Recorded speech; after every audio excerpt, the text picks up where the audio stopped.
Where are you within your true Earth journey? I'm not telling you.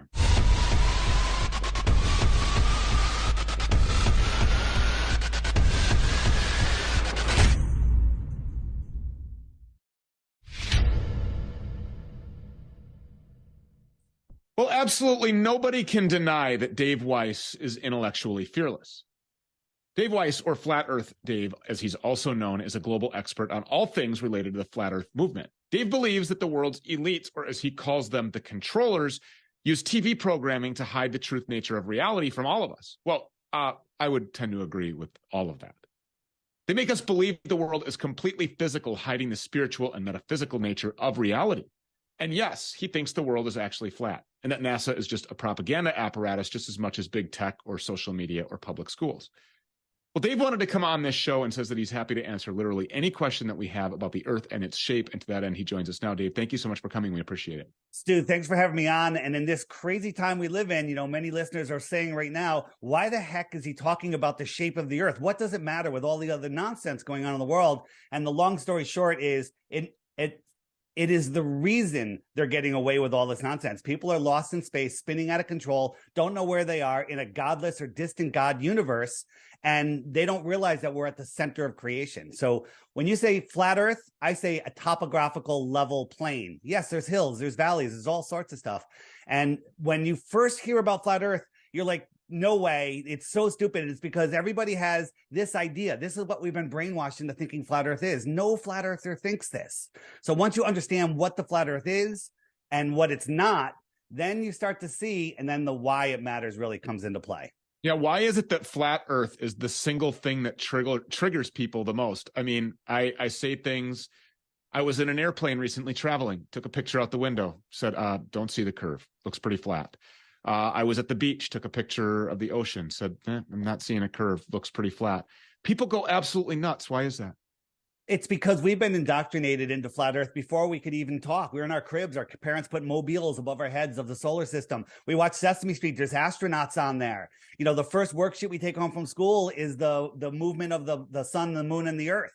Right? It's programming, and then all of our toys and all of our movies and all of it is about space, and that was the biggest thing, to give up space. But you're not just giving up space, you're taking in a new reality that outer space is right here on a scientifically possible flat Earth, right? This is what people believe. They don't even understand what they believe. In the helio-nonsensical system, we're on a ball spinning at 1,000 miles an hour. That means when you're watching the sunset, you believe you're falling over backwards faster than the speed of sound. I just have to say, I don't believe that. I look, I'm not going to tell everybody exactly where I am with this whole flat Earth thing because I really don't know.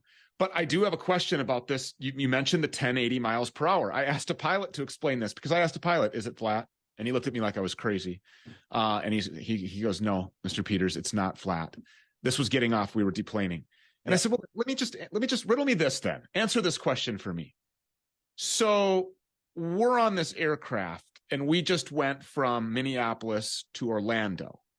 We were traveling at approximately 500 miles per hour, give or take 50, 75 miles per hour. The Earth is spinning at 1,080 miles per hour, or so I've been told for my entire life.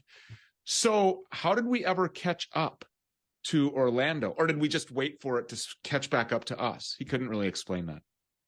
Yeah, well, they say in the Earth is spinning and it's holding on to all of the air, and all of the air is spinning with the Earth, right? Which makes absolutely no sense when you think about it. A summer breeze can blow the air left and right and up and down, and I could drink with a straw, pulling air up and away from gravity with the weak vacuum or low pressure of my mouth and lungs. None of it makes any sense when you look into it. And here's the thing. No matter what I say today, don't believe me. I'm pointing to some doors that you never thought of. And then once you look at them, make up your own mind. And this is things that we can test.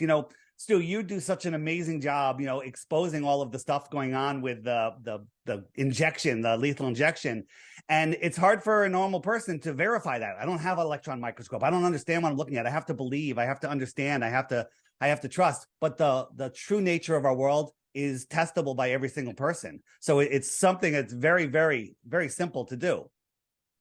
Yeah, I agree. So, all right, I want you to go through your kind of a presentation that you have here. Real quick, I won't be too long. So we're spinning at 66,600 miles an hour, funny number, and we're chasing at 500,000 miles per hour. And these are curved trajectories, right? And people go, "Oh, I'm on an airplane. I could drink water." Well, to equate that airplane over the earth plane to just the spin of the earth, you'd have to double the speed of the airplane. You'd have to remove the outer shell of the airplane, and you'd have to nosedive a mile per minute just to follow the curve of the earth. And then I want to know how your water's doing, right? So all of that's going on, and we're traveling all of these distances. So this is the hypersonic sled track. Anyone that's listening, just Google that on YouTube. This thing goes by at Mach 8.6, Mach 8.6, right? You have to believe that you can't even see it. You have to believe that we are traveling 10 times faster than that around the sun in an elliptical orbit, and we're chasing the sun at 100 times faster than that. But when we go out into nature, we see stuff like this, a perfectly calm, mirror reflected flat lake. Okay, absolutely impossible on a spinning ball. None of it makes any sense. Is it possible for you to go back to that other one that you were just showing, the all the chaos there? The sled? Yeah, show the sled. Let's see that again here real quick, because I didn't get that. That was covered by something. Okay, so here's the sonic sled track test. Explain this again real quick. So this is the fastest rocket sled that they can do on a railroad track. It's called the hypersonic sled track test, and it's going by at Mach 8.6. You can barely fathom that speed, but you have to believe that this rock, surrounded by water, surrounded by curved air adjacent to a void, which is just scientifically impossible, is whizzing through space 10 times faster than this, curving around the sun, right? And then also chasing the sun 100 times faster than that. These are numbers and speeds that the human mind can't even perceive, but we have to believe them because the guy in a bow tie who lies told us that. And we were just like, okay, they know he has a bow tie, he has a white lab coat. Yeah. And people don't, people say there's no proof of globe earth, of the flat earth, and there's thousands of proofs of the globe. I have a reward out there. I offer 3 Bitcoins for one proof of the globe. It's been 3 years. No one's been able to come up with a single one. And we all have the same story, is we all thought it was stupid. We all refused to look. And then when we looked, we're like, oh my God, and there's people like Peggy Hall. She just did a presentation at our True Earth Mount Meru Summit that was phenomenal. She comes from a biblical point of view, but you don't need it. If you're not a biblical person, you don't need that. Yes, you do need it. And you better get to be, and you better get to know Jesus, because the Bible actually says, God actually says there's a firmament, water above, water below. He references that the earth is flat in his own word. Dude, I didn't mean it that way. I'm saying flat earth brings people to the creator, right? Before I learned about flat earth, I was out there. I didn't believe in any of that. But once I understood the makeup of this earth, that we didn't come from a Jesuit priest made up Big Bang, I saw that this place was intelligently designed. I've now found the creator, and it's an amazing journey. It's like I look back on my life before I found this, and it's amazing. Flat Earth lifts people up out of depression, gets them away from drug addictions, because you find out you're at the center of creation, right? They're hiding God. That's the number one reason that they do. We're doing that in every aspect of our life. So this just kind of occurred to me. So I have a question. Yeah. How often is it, or what is the distance with which they tell us that the Earth curves? Is it every so many meters? It's 8 inches per mile squared. You just use the Pythagorean theorem, and oh my God, the Pythagorean theorem, I don't remember that. It's so simple. It's 8 inches in the first mile. Second mile is 2 times 2 times 8 is 32 inches. And then the third mile is 6 feet of curvature. This is their numbers. So when I'm standing at the edge of calm water, the horizon, I shouldn't be able to see the surface of the water beyond 3 miles. It should be behind the curve, right? But I can see much, much farther than that. And this is what happens, Stu. When I found out about this, I was like, this can't be true. This can't be true. And I went out and I saw all of these videos of people zooming in on boats and bringing them back into view. And so I went out and I got a camera and I did it myself. So you look out on this horizon and there's nothing out here. But as we zoom in, it gets bigger. I'm increasing the angular size. And all of a sudden you look, oh, there's a boat, right? And a glober would say, oh, you can't see the boat because it's over the curve, but it's just out of your eye's ability to see. And we have these little waves in the foreground are bigger, and they'll block the whole boat. Just a little tiny wave, a millimeter above your eye level. your parent eye level. So speaking of water and a sailboat there, which is what that appeared to be, what do you say to these people who say they've sailed around the? I can't even say it with a straight face. What do you say to the people who have sailed around the world? Yeah, so there's billions of people have gone east and west. So if we have the flat earth pond, at the center of our pond is the magnetic north, and all magnets point to the north. So if this is a boat or an airplane or whatever, the needle's pointing north. I'm trying to push it west. West is a circle. Now, this does not prove the earth is flat because it's the same on a globe. If I try to push it east, I have to keep turning to the left to maintain a heading of 90 degrees. So a giant circle, like if you were making a circle just 500 miles around, you'd think you'd feel like you're going in a straight line, right? But it's only when you try to dead reckon west or east without correcting, immediately, as soon as you stop moving, you're moving south. South is every direction away from the center. So billions and billions of people have circumnavigated east and west. Nobody's done it south. Amelia Earhart, these are all the stops she made. She's going east, east, east, east, east, all the way around, or she could have gone west all the way around. But if she went south, she'd be gone. No one's ever done it. Kind of strange, right? What's at the edge? So what's at the edge? So that's a great question, because the Earth is like a pond. This is how I look at it. So a pond is a lake, is a body of water surrounded by land that's consistently higher than the pond. Well, they tell us some things that are true. Antarctica is the highest land on Earth. They tell us it's a continent at the bottom of the ball, but it's really the shoreline around our world pond. Okay, so 60 degrees south, which is still like 1,000 miles or more from Antarctica, it's off limits. No one's allowed to go there unsupervised. And if you do, you'll be intercepted by a warship or a drone or a jet fighter. All right. And no one is allowed to independently explore out there. You can go to Antarctica right to this little tip, this little piece of land off of Santiago, and it's way off. But that's all they let you see. I mean, this little piece of land is bigger than many countries. Right. So thinking about this curve thing again. Yeah. I'm sorry, but I'm on this journey mentally here, as I'm sure everybody watching is. Okay, so the curve thing.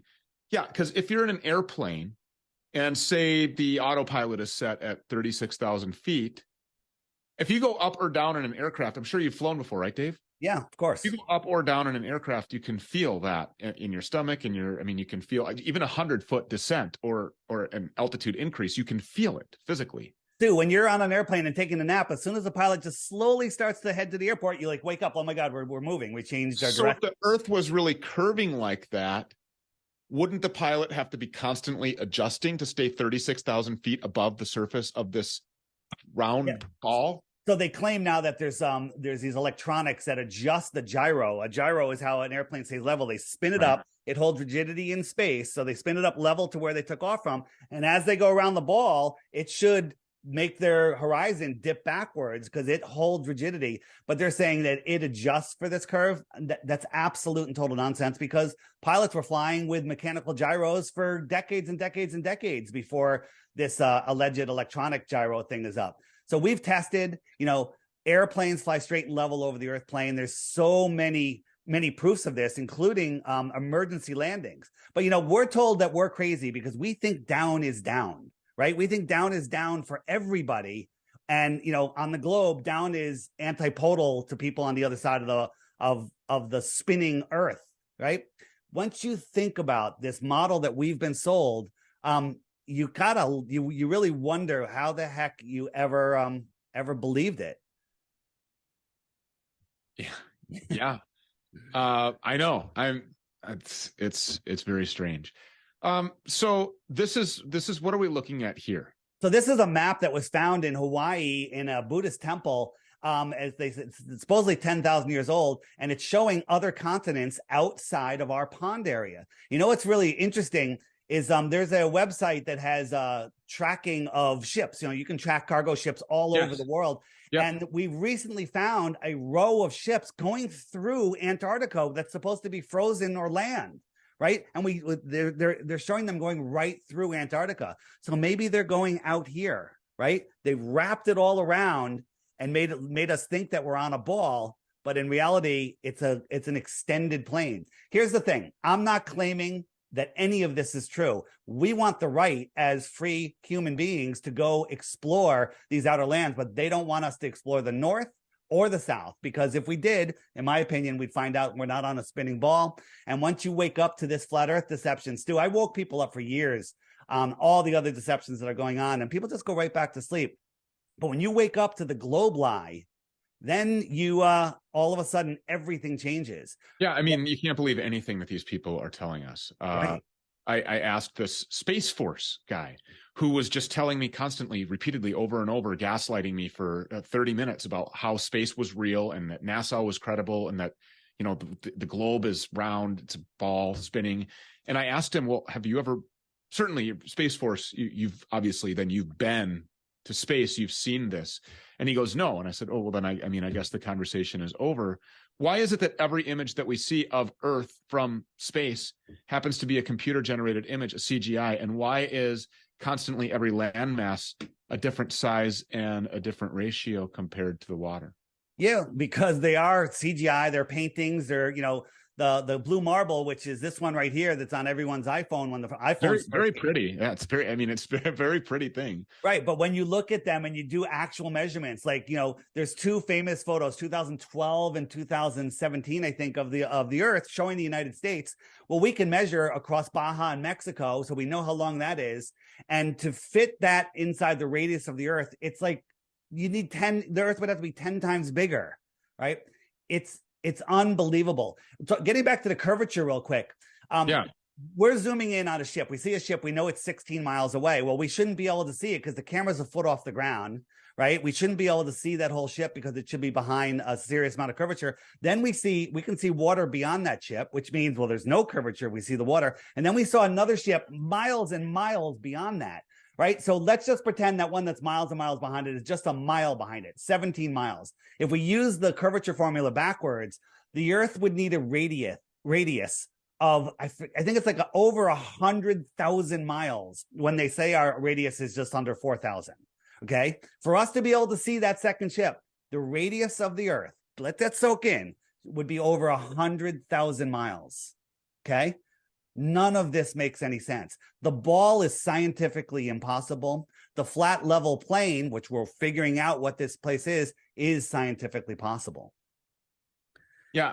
I'm not, look, I don't have any arguments for the stuff that you're saying. I just want to say that I got all kinds of arguments to these people who incessantly just try to why is it so important for them? Why is it so important for them that I believe that this thing is a rapidly spinning ball? Dude, it's about total control. You know that they're going for control, and I tell you, there's millions. But why that? But why that? Why not just all the other stuff? Why is it so important? The first thing we learn in school is this. Is it because it's just so impossible for anybody to believe? It is so far out there. It is so physically, scientifically impossible that if we can get you to believe this one thing, the rest of your life is just really easy. That's part of it. Think about the damage it does to a child. The child has his senses, is taking in the world, and then they say, oh no, that horizon that's perfectly still in that lake that's not moving at all, we're spinning at ridiculous speeds. And those stars that you can see right there, you know, that are brighter than they're like a piece of the sun. Oh, those are trillions and trillions of miles away, which you can't even comprehend. So it's breaking a child's, ability to think and create. And the other thing is, I think I don't know the verse, but in the Bible, basically there's a passage that says, once you see my creation, you can no longer deny my existence. Okay. And that's the absolute truth. And they don't want us in a situation where we can't deny God. Okay. And that has brought so many people over. It's amazing. So, you know, you're right saying, yeah, you need to know God and everything. But Stu, I was on the other side of that fence. I was the guy that didn't believe in God. And if I was listening to you and you started preaching the Bible, I'd probably just turn you off. But now I'm fascinated. Now I can't get out. It's amazing. So that's why I always lead with the science and say, oh, and the Bible backs it up too.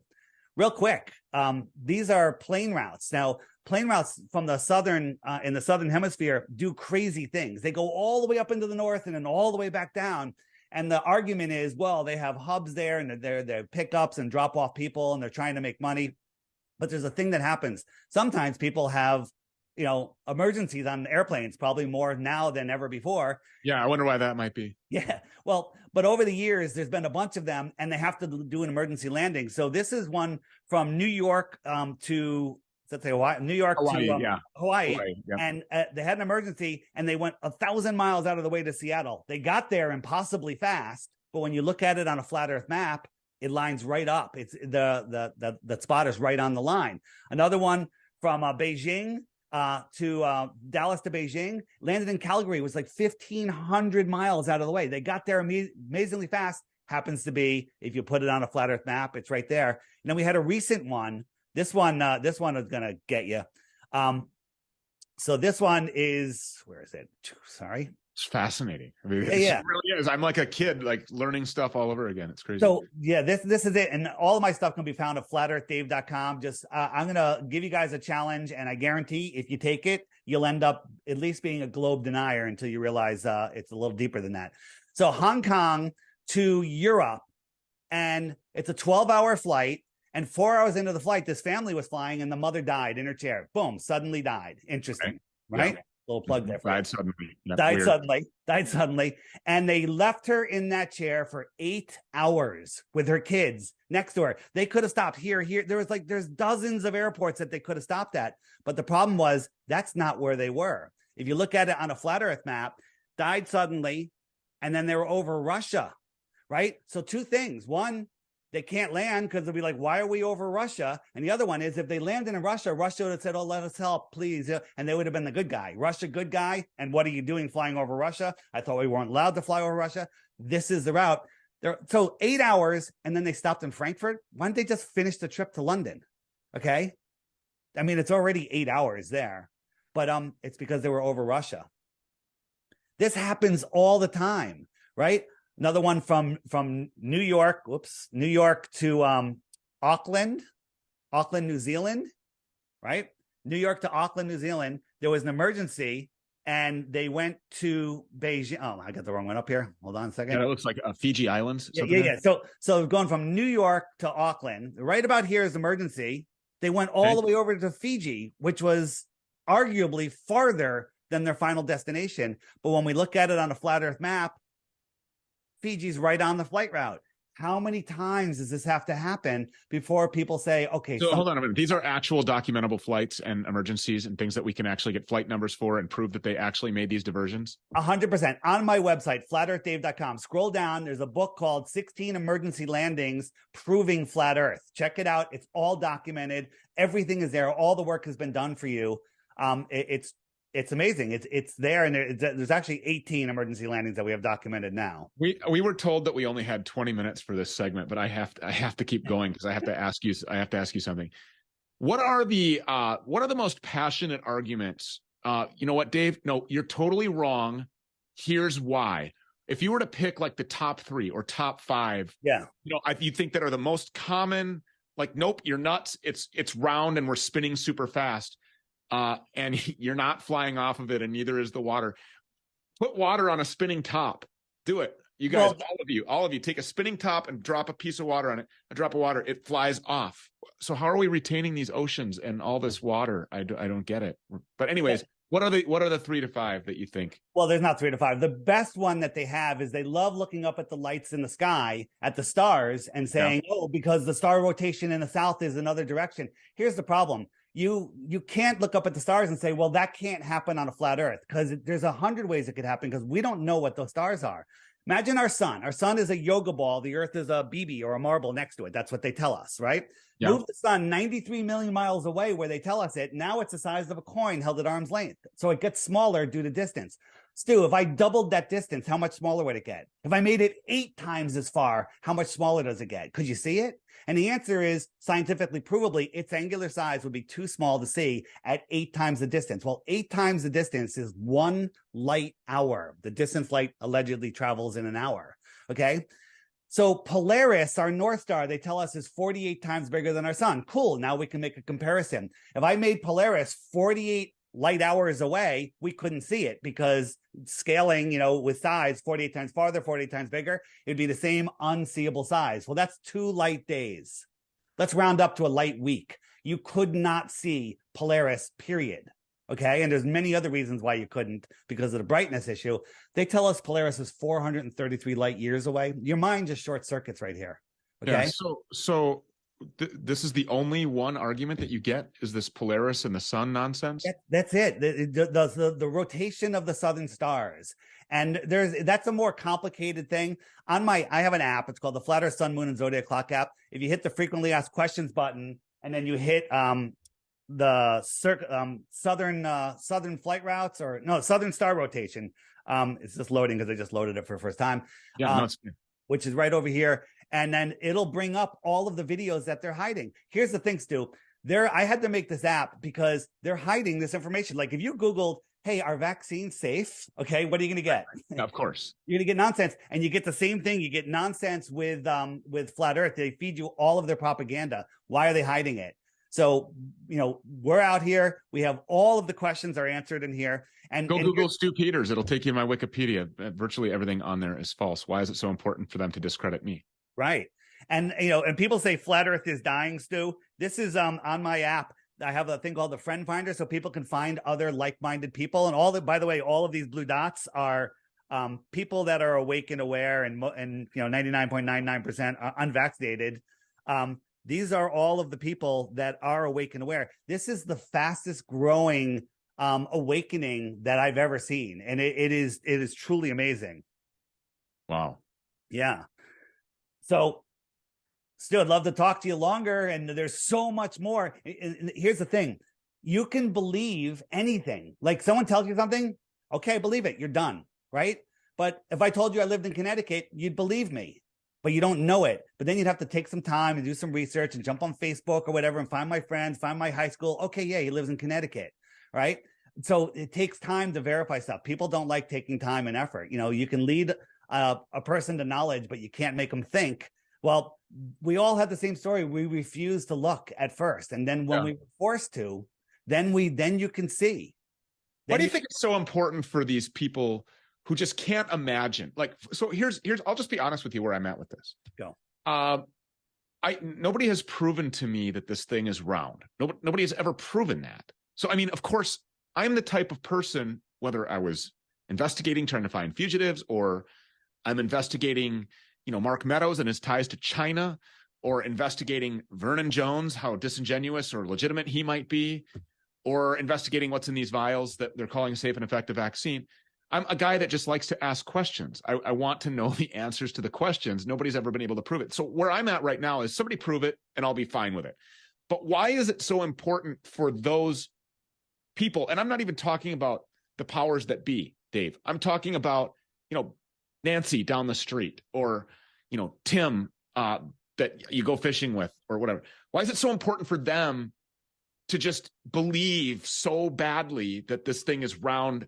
Why is it such a trigger point for people, I guess, is what I'm asking. Dude, it's because that's what our entire world foundation was built upon, right? And if you believe in the heliocentric model, you have no foundation. You're on a speck of dust flying through an infinite universe where an asteroid could take you out at any moment, right? Where we're running out of food, we're running out of water, where, it's just all of this nonsense. And people kind of get addicted to their fear. They live it. And, they've built a solid life around themselves. When you rip the rug out from underneath them, telling them that the earth is flat, it's very shaking, but when you're done, when you come through it, you're like, wow, I am at the center of creation. My thoughts actually create reality. They don't want you to know that. They don't want you to know that nobody has control over you than in your imagination. Imagine if everyone listened to your show, Stu, and everyone said, okay, I'm done. I'm not going to listen to the government anymore. It's over. The government is gone. They're a flea. You don't even notice them anymore. They're finished. And we all are complying because we're afraid. I would like to encourage that, actually. Could we all just do that? Can we make the commitment that we're just not going to listen to the government anymore? I think that would be freaking fantastic. So I guess, on a pendulum here, I'm a globe skeptic. That's bad. That's excellent. That's all I ask people. Is that fair? I'm a globe skeptic. And thanks to you. Here's the thing. I just want, if people just go to my website, flatearthdave.com, get the app. It's $3. If you don't want to get the app, that's fine. Just scroll down to the crash course. And that's a series of videos. And I guarantee if you watch the first 5 videos, you're finished. You're on our team and you're going to be fighting for the rest of your life to expose this, because this is the key to our freedom, right? If we're trying to do all of this other stuff with our heads up our rear ends and don't know where we are, don't know our true power, then it's going to be a very difficult task. Well, I was just about to pitch to your website, but you just did such a fantastic job. FlatEarthDave.com. Get to FlatEarthDave.com. Please get the app for $3. I mean, support Flat Earth Dave if you can. He's on our side, clearly. I appreciate that. Yeah. One quick thing. We saw, by the way, that you posted the trailer for the documentary on your page, and we wanted to tell you that we appreciate that as well. Thank you. Just real quick, we live here. This could be Antarctica, and out here is more land, extra territory. If someone lived out here and came to visit us, we might consider them an extraterrestrial from the outer space. Scientifically possible. There's books about this in the 1800s about lands beyond Antarctica. Well, if they want to come here, they have to do it legally through the proper channels. No more illegal aliens, as far as we're concerned. There you go. Dave Weiss, FlatEarthDave.com. Thank you so much. We really appreciate you being here. Thanks, Stu. I appreciate you having me. Awesome. Okay, so here's the deal. Who did you talk to come on? Elizabeth or Lauren or who? Elizabeth, I believe. Okay, I'm gonna have you back, and this is gonna go opposite of the way that you think it is. Okay. Because we're gonna do an even shorter segment. Oh boy. Because we do a premium segment every week, and that's what this was slotted for. But I want you on the big show, on the main show. Okay. So we have to do this in 10 minutes. Oh boy. Yeah. So figure it out. Do I have to let you talk? No, I don't have to talk. I will just sit there and smirk. All right. I'm ready to go. When is this airing and where is this airing? Where can I see it? StuPeters.com this Saturday. Okay. Thanks, Stu. But I want to get you on the main show, the night show, because that's going to floor people and it's going to super trigger them that I'm entertaining this. So, well, you know what? You're already out there getting shot at from all different directions. What more could this add? Yeah. Well, and I will love the Rolling Stone headline, shock jock, right-wing conspiracy theorist Stu Peters believes Earth is flat. Well, you know what, Stu? This is such an important topic, and it's shows like yours, with your platform, people need to come out, and I think they're going to start coming out. There's tons of people, famous people that are on Flat Earth that don't want us telling their names. I'm in this group on Telegram. There's lots of doctors, people that you've had on your show that are flat earthers. I know. I gave the example of how I asked one pilot that told me I was freaking crazy, but there are plenty of pilots who said, yeah, it's flat. No one ever brings a globe into the cockpit and going, oh, let me see where we're going. Let me see where we're going. Yeah. Right? Can I show you one quick thing? It'll take 2 seconds. That'll be interesting. So there was a flight from Germany to Brazil, and they're flying at night. And so you're on top of a ball. You're going. So the stars that you see at your horizon when you take off should be at your zenith as you dive over the ball. Okay. This is what they saw. The stars were not rising up. This is what they should see. This is an animation. These stars here should be over your head when you get to Brazil. But in reality, they saw nothing like that at all. The stars just did their slow movement, and they weren't, as you're diving over the ball. Do you understand? The stars that are at your horizon should be over your head. Right. Yes. They're not moving at all. Look, this is the actual footage. These stars should be up here. Right. Right. But maybe the whole system is encapsulated in this lipid nanoparticle, and we're all just this big, actually. Stu, I'll send you a text, but I'm ready to schedule anytime you want. I could have it ready in 10 minutes from now. Oh, you could? Yeah, anytime you want. All right, I'll get you. I'm gonna tell her we want to get you on next week, because then we can say premium users were able to see. My segment list this week was Flat Earth Dave, and because it went so ballistic, we had to have this conversation. So I'm going to have it booked. I appreciate it. I'm going to text her right now. And Stu, you guys have tons of other people that have shows on your show. Anybody that's interested in having this conversation, send them my way if you don't mind. I would like to have. I think it would be fun to have. Sorry, I'm just putting this element in here. I think it would be really fun to have you and the Space Force guy. That would not be fun at all. That would not be fun at all. No, why not? because there's some people that are so indoctrinated that they just become unreasonably insane. I've given up trying to talk. But then he looks insane. Thanks, Stu. I appreciate you having me. Oh. But then, yeah, sorry, I was just putting the outro on there. But then he looks insane, though, doesn't he? Yeah, I'm not here to make people look insane. I'm here to get people with minds that want to learn something new, to take a look, point to some doors. But he's going to bring all the questions that the common person has. And I don't want to bring on 100 common people. Right. Why not bring on the guy that's being used as an asset by the intel community to brainwash people? No, I'm Space Force. Yeah, what does that mean? He's got a badge, he's got a pin. Yeah. And yeah. Has he been to space? No. Right. No. I don't know anybody who has. And interestingly enough, the Challenger, that was the only shuttle that had real people on it. Nobody died on the Challenger. The teacher? Nope. Let me show you. Let me shuttle. Where's my shuttle? Wait a minute. We watched that live. Hold on. You watched something explode live. And again, each one of these conversations are long conversation. I was a fourth grader, I believe. I was older than you. I watched it. So wait a minute. What year was that? It was 80 something, I think, right? Yeah. Or 80, was it 86?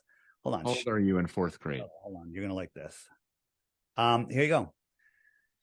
It's coincidental that we found 6 of the 7 have an identical twin, okay, that have the same name, that work for universities now, okay, and none of those twins showed up or spoke at their funerals, okay? Stop it. The lie is so big. It's so big. You know, this is one that I don't often talk about because the emotional contact that people have, it just tears them apart. And I'm also a little afraid of talking about this one on YouTube because they might strike me down for this is the one thing they don't strike flat earth at all. Okay. But they all, like Krista McCauley, didn't even change her friggin' name. Okay. And Dick Scobie. Okay. Dick Scobie had a corporation, and check this out. When we found him, his company website had a cow in a field that takes off like a rocket and does a little loop-de-loop, making the smoke thing that looked just like Challenger. Right. And then when we all went crazy, boom, website disappeared. Dick Scobie disappeared. Okay. Who's the chick? It's Krista McCullough. Okay. So what does she do now? I think she works at Yale as a law professor, if I can remember that right, or it might be this one that works a law professor. Okay, and so, but look, for all intents and purposes, she's out there in broad daylight doing something, interacting with people, right? I mean, I don't know where she is. The last one I've seen people contact was this guy and this woman. We have video of this woman speaking at Yale and as a law professor, using her hands, using her glasses, and talking. And then we have her at the NASA conference as a younger person, talking. Same hand gestures, same dimple, same teeth, same voice, same everything. There's zero question that it's the same person, and they have the same name. Does she deny that she's that person? Has she ever been asked? They all deny. One guy went up to this guy, caught him in his garage, and he's just like, "Oh no, that's not true," you know. And he was very, very cordial about it, and the guy was very nice. But what are you going to say? Oh yeah, you got me. You got me. Yeah. You got me. Right. Mm. And we just had the rocket launch the other night. Artemis is going to the moon. Okay. Yeah. Rocket deception is mind-blowing, Stu. Here's the thing. This would take up the half the segment, but let me show you this real quick. This is, so people like Elon Musk, he's the best. He's going to be the savior of our world, right? So let me just, where are we going here? Where are we going? So he's gonna save us because he's he's going into space. This is him launching. Now this is unedited. This is a test of the rocket that's going to Mars. Now use your God-given common sense. I know you have a lot of it. So here it is. Edit. So we have a camera on board and we have several cameras on ground. Look how slow this is moving, right? Where's the smoke trail, right? This is not real. Okay.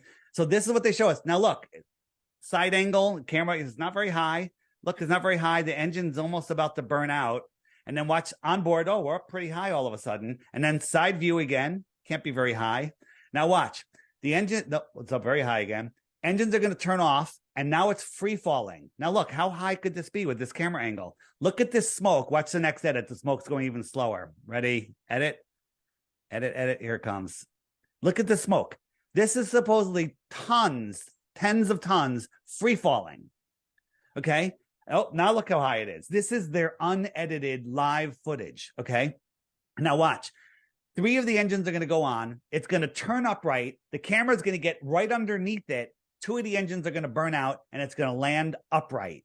Okay, ready? Engines are going to come on. Magically, it's going to balance itself perfectly. Here it goes. Camera is going to edit, gets underneath it. Now watch, 2 of the 3 engines are going to burn out. Okay. 1, 2, right? Look at speeds by smoke and it's going to land upright. Watch a bunch of CGI smoke. There it is. And it's going to land upright and people believe this. This alone tells you space is fake.